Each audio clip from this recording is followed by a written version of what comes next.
The movie trilogy by Peter Jackson went down in history, and the book series by J.R.R. Tolkien is unrivaled anyway. Clearly, we're talking about The Lord of the Rings. After the last Lord of the Rings movie was released in 2003 and the Hobbit trilogy has been concluded more than 7 years ago, it's about time for new content. That's what Amazon thought in 2017, and so they embarked on one of the biggest series projects of all time, namely its own The Lord of the Rings series. How big it is, what it has to do with the film trilogy, and what you can expect in general is what we're presenting to you today in our latest original, so enjoy our new episode.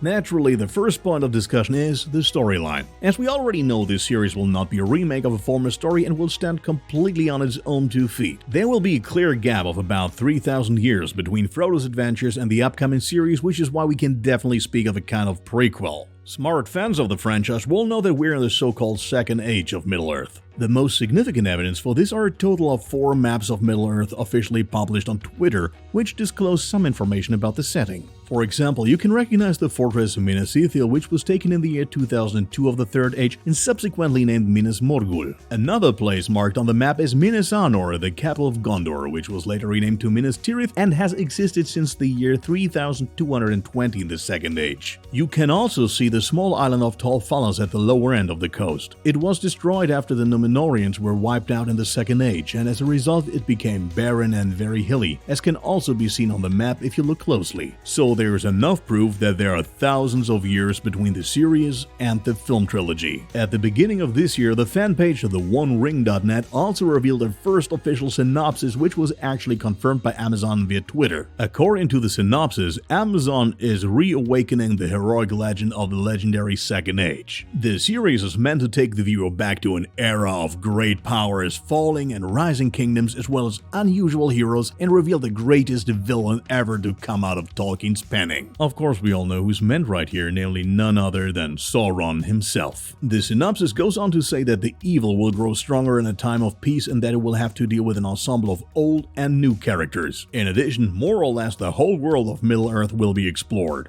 In this regard, there are again a few theories, one of them being that we can mainly expect breathtaking high seas adventures. This is not unlikely, after all the island kingdom of Númenor is located in the far southwest of the map in a place only ships can reach by sea. Moreover, the plot of the first of probably 5 seasons will be told in 8 episodes of still unknown length. We are definitely looking forward to more updates concerning the plot and the setting, and will of course keep you up to date in our weekly news.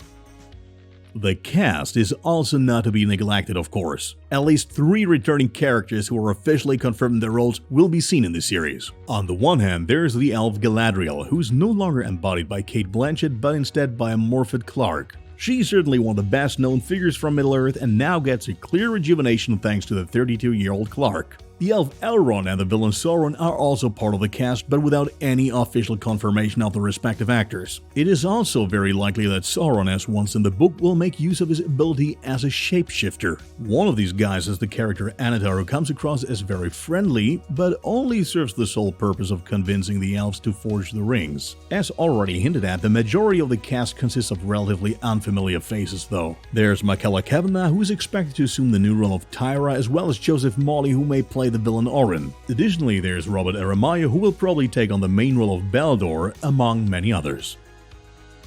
Just as with Peter Jackson's trilogy, they chose beautiful New Zealand as the filming location. Unfortunately, as with many other productions, not all went smoothly due to the pandemic. Filming had to be paused temporarily, so that up to 800 crew members had to be sent home while production was at a halt for weeks. For a project that is supposed to cost over $1 billion already, this is of course no cakewalk. Happily, however, production was resumed as soon as possible and is still in full swing. The responsible parties behind the camera are, to begin with, John D. Payne and Patrick McKay, who both serve as series developers and are the creative minds behind the project. Juan Antonio Bayona was responsible for directing at least the first 2 episodes, with Wayne Yip and Charlotte Brandstrom assuming the director's position in the following episodes. Who's definitely not making a comeback is Peter Jackson, who refused to take a leading position in the production. He will merely serve an advisory role. Another interesting aspect for fans is the budget, which was briefly alluded to earlier. With an estimated $1 billion, the Lord of the Rings series will be the most expensive series production of all time. The filming rights alone are said to have cost $250 million. On the other hand, Amazon will certainly be receiving a nice amount of cash from the New Zealand government, since the streaming giant is entitled to an estimated $116 million from a national film funding scheme thanks to the jobs it generates locally.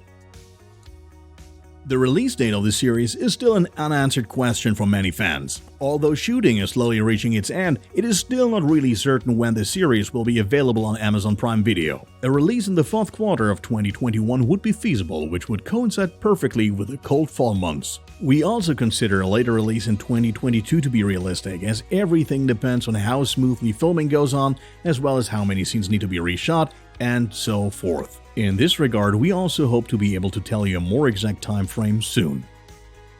That's it again with our latest original episode. We hope you're now up to date on the latest news and that you may even have a little more anticipation for the upcoming Amazon series. Feel free to write us in the comments what you expect from the series and subscribe to our channel if you want to see more similar content in the future. Thanks for watching and see you next time.